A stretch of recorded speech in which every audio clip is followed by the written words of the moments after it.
안녕하세요, 볼스터TV입니다. 오늘은 다이어트에 대해서 얘기해 보려고 하는데요. 다이어트를 시작하면 먼저 안 먹잖아요. 대부분 칼로리 제한을 심하게 하는데 이유가 적게 먹으면 살이 빠지겠다라고 생각하니까. 그런데 놀랍게도 대부분의 사람들이 이 방식으로 실패합니다. 심지어 원래 몸무게보다 더 늘어난 경우가 많아요.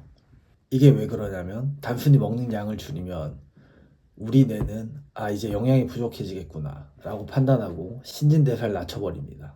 이러면 살이 빠질까요? 오히려 여유가 오게 됩니다. 실제 연구에서도 칼로리 제한 다이어트는 장기적으로 실패할 확률이 높다고 말합니다. 그럼 어떻게 해야 될까요?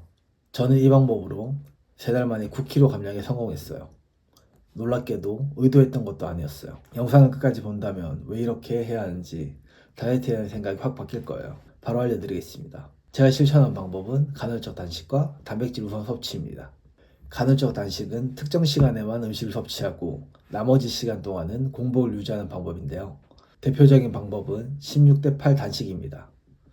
하루 16시간 공복을 유지하고 8시간 안에 식사를 마치는 방식이에요. 예를 들어 오후 12시에 첫 끼를 먹고 저녁 8시까지 식사를 마친 후 다음날 12시까지 공복을 유지하는 것입니다.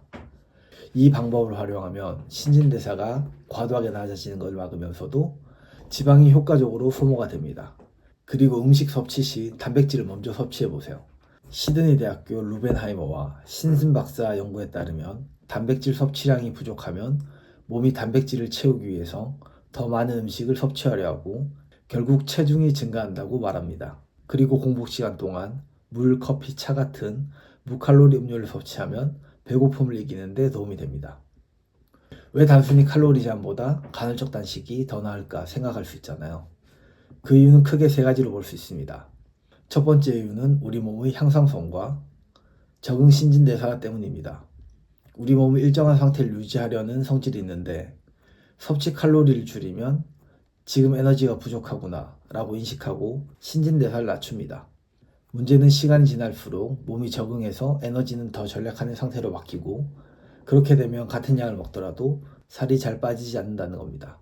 두 번째 이유는 그렐린이라는 호르몬 때문인데 칼로리를 제한하면 배고픔을 유발하는 그렐린이라는 호르몬이 증가합니다. 이렇게 되면 배고픔을 참다가 폭식하게 되고 요요 현상이 반복되는 악순환이 일어납니다. 세 번째 이유는 인슐린 저항성 때문입니다.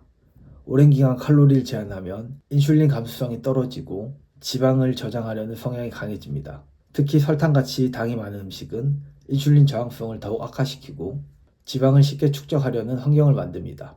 늦은 밤 야식을 먹는 습관도 지방을 축적을 가속하는 원인입니다.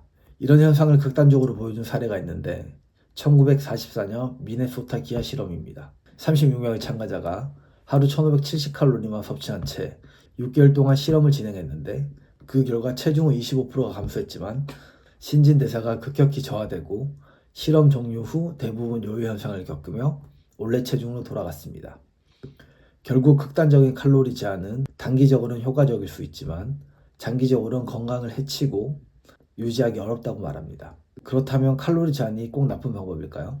꼭 그렇지만은 않습니다.